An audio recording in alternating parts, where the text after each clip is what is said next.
ग्राम पंचायत बापीणी खुर्द के वर्तमान सरपंच बाबू सिंह बापीणी बोले, जनता ने दिया सेवा का मौका, अब करवाना है पंचायत में अधिक से अधिक विकास। जोधपुर जिले की बापीणी पंचायत समिति की ग्राम पंचायत बापीणी खुर्द के वर्तमान सरपंच व सरपंच संघ के अध्यक्ष बाबू सिंह बापीणी अब सरपंच पद पर अपनी पंचायत के किन किन विकास कार्यों और किन किन मुद्दों को प्राथमिकता देंगे, आइए सुनते हैं।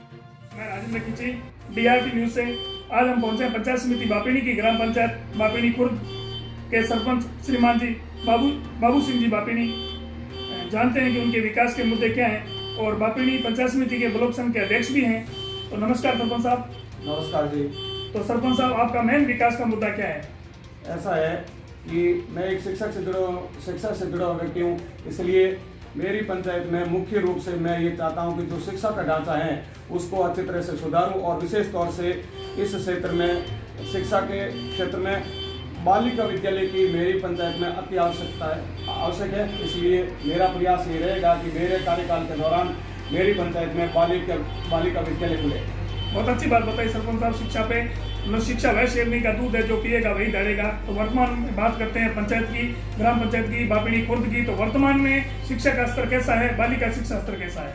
ऐसा है, वैसे मेरी पंचायत में शिक्षा के क्षेत्र में बहुत ही अच्छा स्तर है वर्तमान में, क्योंकि 3 निजी विद्यालय भी है और सरकारी विद्यालयों की स्थिति भी अच्छी है। और एक अभी मैं ये कह रहा हूँ कि मैं सरपंच बनने से जस्ट पहले और वर्तमान सरकार ने महात्मा गांधी इंग्लिश माध्यमिक विद्यालय इंग्लिश मीडियम का जो खोला वो भी मेरी पंचायत में है। तो एक हिसाब से शिक्षा का स्तर अच्छा है। और एक जो मैंने मेरे मन में या मेरे जो विकास की चाह है उसमें पहला पायदान एक सीढ़ी मैंने पार कर ली, यानी कि यहाँ इंग्लिश मीडियम स्कूल खुल गई है। और अब बालिका शिक्षा का स्तर भी अच्छा है। फिर भी पहला प्रयास यही रहेगा कि मेरे पंचायत में बालिका विद्यालय खुले। बहुत अच्छी बात बताई सरपंच साहब। सरपंच साहब, शिक्षा के साथ साथ बात करते हैं अपने खेल मैदान की। बच्चों में खेल की भावना होती है, लेकिन ग्राम पंचायत स्तर पे या विद्यालय स्तर पे बापीणी खुर्द में खेल मैदान की कैसी व्यवस्था है? ऐसा है कि खेल मैदान के लिए वैसे तो यहाँ के हमारे लोक देवता मेहू जी महाराज की मेहरबानी से यहाँ खूब सारा ओरण पड़ा है और बहुत ही समतल जगह है। जी। तो दूसरी बात है, यहाँ के युवाओं में विशेष तौर से स्टेडियम की बात चल रही है या फिर खेल मैदान की बात चल रही है, तो यहाँ लोग सबसे ज्यादा लोगों की उत्सुकता 10th या 12th करने के बाद बेल्ट बंद नौकरी विशेष तौर से सामान्य आर्मी में जाना चाहते हैं और उनकी जिज्ञासा भी उस तरफ है। तो आर्मी के हिसाब से लोगों ने जगह जगह युवाओं ने अपने दौड़ने के लिए ट्रैक बना रखे हैं और मेरा प्रयास यह है कि उन ट्रैकों को एक स्टेडियम का रूप देके और बढ़िया तरह से खेल मैदान को विकसित करूं। इसी के लिए अभी आप प्रयासरत हो? बिल्कुल। बहुत अच्छी बात है सरपंच साहब। सरपंच साहब, बात करते हैं अपने बापीणी खुर्द ग्राम पंचायत की। तो वर्तमान में ग्रेवल व सीसी रोडों का स्तर कैसा है? ऐसा है कि ग्रेवल और सीसी रोड है, परंतु मैंने सरपंच बनने के बाद 3 जगह जहां मुख्य रूप से ढाणियों में आबादी के बीच से कटान रास्ते निकलते हैं, तो उन कटान रास्तों को ग्रेवल सड़क में बदलने के लिए वहां के स्थानीय लोगों को इकट्ठा किया और उनसे निवेदन भी किया, रिक्वेस्ट भी की कि अब आज के जमाने में प्रत्येक आदमी यह चाहता कि मेरे घर तक चाहे ग्रेवल हो चाहे डांबर हो, रोड चाहिए। तो इस हिसाब से 3-4 ऐसे रास्ते हैं जहां मेरा प्रयास है कि तुरंत से तुरंत जो कम से कम 100 ढाणियों की आबादी से जोड़ने वाले रास्ते हैं उनको जल्दी से जल्दी मैं ग्रेवल सड़क में बदलूं और कुछ हद तक काफी कुछ ढाणियां ग्रेवल सड़क से जुड़ी हुई भी है। बहुत अच्छी बात है सरपंच साहब। सरपंच साहब, बात करते हैं पंचायत स्तर पे पेयजल और बिजली की वर्तमान में कैसी व्यवस्था है? ऐसा है, बिजली के क्षेत्र में विशेष तौर से पहले से मैंने अभी भी हमारे स्थानीय विधायक महोदय की जन सुनवाई थी, तो वहां भी मैंने मुद्दा उठाया था कि देश की आजादी से लगाकर आज तक बापीणी खुर्द के अंदर 50 घर BPL और SC/ST के विशेष तौर से विला और मेघवाला के ऐसे हैं जहां बिजली की व्यवस्था नहीं है। तो पीछे मैंने 1 साल से 2 बार यह धरने भी दिए थे और अब फिर लाडले विधायक महोदय ने बिजली विभाग के अधिकारियों को कहा भी है कि जल्दी से जल्दी उस व्यवस्था, मुख्य रूप से बिजली के मामले में केवल एक ही जगह समस्या है। और पानी की बात करते हैं तो पानी के मामले में मैं सरपंच बनने के बाद 3 सार्वजनिक 3 फेस नलकूप खुदवाए हैं। एक सुथारा की डाणी जहां 50 घर लाभान्वित हुए, एक श्री गोसेंग बाबा का थान जहाँ मांगलियावटी का सबसे पहले से आस्था का केंद्र है, और तीसरा ये घिवलाई नाडी के नाम से जहाँ SC/ST मेघवाला और बीलों की बस्ती है, वहाँ 3 ट्यूबवेल खुदवाए हैं और 3 से 5 ट्यूबवेल अभी भी मैंने प्रस्ताव दिए हैं, और माँ भगवती और मेवाजी महाराज की मेहरबानी रही तो जल्दी से जल्दी वो भी स्वीकृत होकर मेरे को हमारे स्थानीय विधायक महोदय ने आश्वस्त किया है। बहुत अच्छी बात है सरपंच साहब बात करते हैं पंचायत स्तर पे अपने चिकित्सालय की उप स्वास्थ्य केंद्र की, तो पंचायत स्तर पे कैसी व्यवस्था है? ऐसा है कि मेरा गांव पिछले 5 साल पहले ही मुख्य गांव बापेड़ी से अलग हुआ। वैसे गांव की आबादी 1/2 है, इसलिए अभी यहाँ PSC की व्यवस्था है जो कि बापेड़ी और खुर्द और बापेड़ी दोनों के बिल्कुल बीच में सीमा रेखा पे है। और दूसरी बात है अभी ढाणियों के अंदर, क्योंकि मुख्य बात यह है कि मेरे गांव में पंचायत में राजस्व गांव एक है, इसलिए मेरा पहला प्रयास और भी रहेगा ये कि मेरे गांव में ज्यादा से 2, 3, 4, 5 राजस्व गांव बनाए, जिससे फिर बाद में शिक्षा, चिकित्सा सुविधा ये सभी, क्योंकि राजस्व एक विकास की निचली स्तर की मेन कड़ी राजस्व गांव होती है, इसलिए ज्यादा से ज्यादा राजस्व गांव बनाऊंगा। इससे बाद में चिकित्सा के क्षेत्र में और दूसरे किसी भी मूलभूत आवश्यकताओं के क्षेत्र में राजस्व गांव के माध्यम से आराम से हो पाएगी। बहुत अच्छी बात है सरपंच साहब बात करते हैं पंचायत स्तर पे अपने सरकार की जितनी भी जन कल्याणकारी योजनाएं आती है, जैसे प्रधानमंत्री आवास योजना है, उज्ज्वला योजना है, जिसमें क्या कई गरीब परिवार वंचित रह जाते हैं, तो इसके लिए आप क्या करेंगे?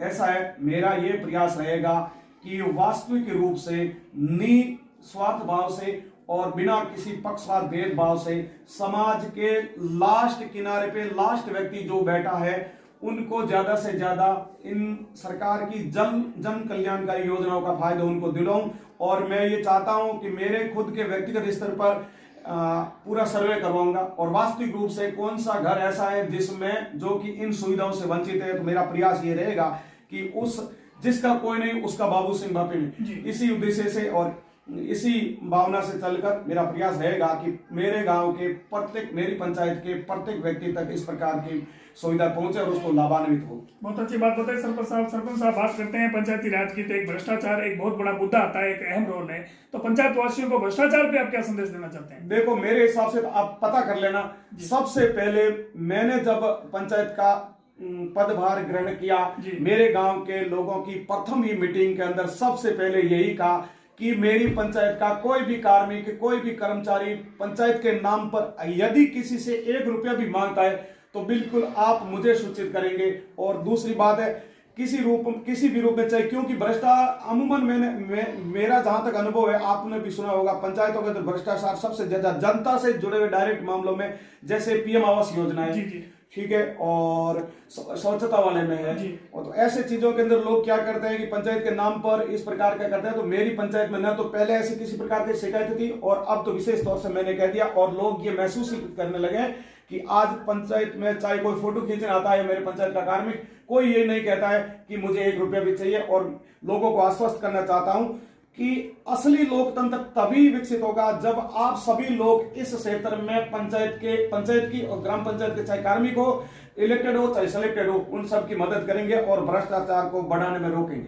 तो कहने का मतलब ये एक लक्ष्य लेके चल रहे होते, आप अपनी बापेड़ी खुद ग्राम पंचायत को भ्रष्टाचार मुक्त ग्राम पंचायत बनाना चाहते हैं। बिल्कुल, बहुत अच्छी बात बताई सरपंच साहब बात कर रहे हैं अपने पंचायत स्तर पे। आजकल की युवा पीढ़ी देश का भविष्य माना जाता है, लेकिन आजकल की युवा पीढ़ी क्या थोड़ा नशे प्रवृत्ति की ओर ज्यादा अग्रसर हो रही है, तो आप एक बापेड़ी खुद ग्राम पंचायत के सरपंच होने के नाते पंचायत वासियों को, खासकर युवाओं को नशा प्रवृत्ति पे क्या संदेश देना चाहते हैं? ऐसा है, मैंने सबसे पहले मेरी चाह यही है कि मैं गांव के विशेष तौर से क्या 35 एज तक नशा प्रवृत्ति पनपने की सबसे ज्यादा गुंजाइश रहती है, तो इन लोगों को अलग से बिठाकर समझाकर, और जो लोग पहले से मान लो जैसे जिनकी एज आउट हो गई है, यानी कि मेरे कहने का मतलब है जिनकी एज पार हो गई है, जो पूरी तरह से नशे में लत हो गई है, उनको तो कह रहे हैं कोई बात नहीं, आप अपने तक सीमित रखिए और बच्चों के सामने नहीं करें। और जो बच्चे और युवा लोग हैं उनको मेरी तरफ से हमेशा यही प्रेरित किया जा रहा है कि किसी भी सूरत में नशे की जो भी नशे से हमारे बुराइयां हैं, या यूं कहे कि नशे से जो एक घर में, परिवार में खुद को शारीरिक रूप से, सामाजिक रूप से, आर्थिक रूप से जो नुकसान है उनको उनसे वाकफ करवा के और ज्यादा से ज्यादा लोगों को इस बात के लिए प्रेरित कर रहे हैं कि नशे नहीं करना चाहिए, अब नशे से क्या क्या हानि है।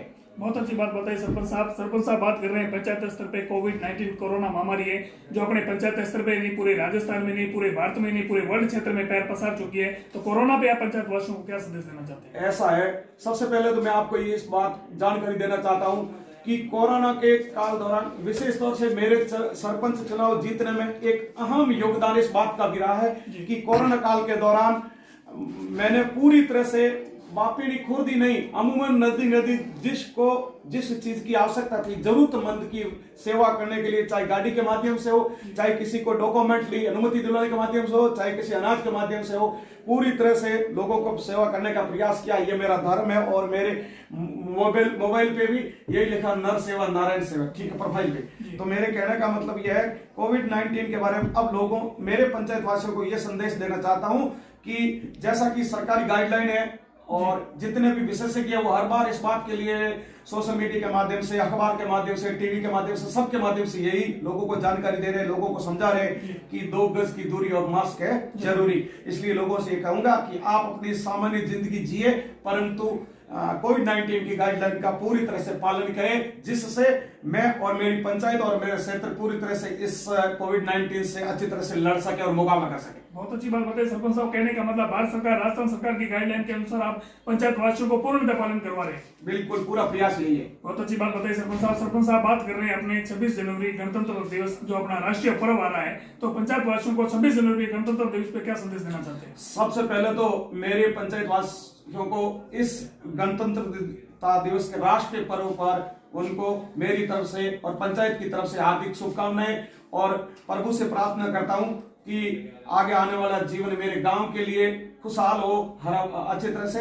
और दूसरी बात, मेरे पंचायत वासियों और विशेष तौर से मेरा आना जाना पूरे क्षेत्र में रहता है, इसलिए पूरी पंचायत समिति और को यह संदेश देना चाहता हूं कि भगवान खूब सारी प्रगति दे और हमें पूरी तरह से इस प्रकार अगली 26 जनवरी तक, अगले राष्ट्रीय पर्व तक इस बात के व्यक्त पूरे जीवन के दौरान कह रहा हूं, फिर भी हमारा यह प्रयास रहना चाहिए कि हम किसी भी प्रकार से हमारे देश के प्रति वफादार रहे और हमारे देश की किसी भी सरकारी संपत्ति को मैं मेरी संपत्ति मानूं, इस प्रकार का संदेश देना चाहता हूं। बहुत अच्छी बात है साहब। कोविड-19 को ध्यान में रखते हुए भारत सरकार, राजस्थान सरकार की गाइडलाइन के अनुसार पूर्णतः पालन करवाएंगे। बिल्कुल, धन्यवाद सरपंच साहब, आपने DRT न्यूज को समय दिया, उसके लिए बहुत बहुत धन्यवाद। थैंक्स। और मेरी तरफ से और मेरी पंचायत की तरफ से, पंचायत समिति की तरफ से आपके DRT न्यूज और आप सबको ढेर सारी शुभकामनाएं, और प्रभु से प्रार्थना करता हूं कि आपका चैनल और आप इसी प्रकार दिन दुनिया और रात चौगुनी प्रगति करते रहे। Thank you.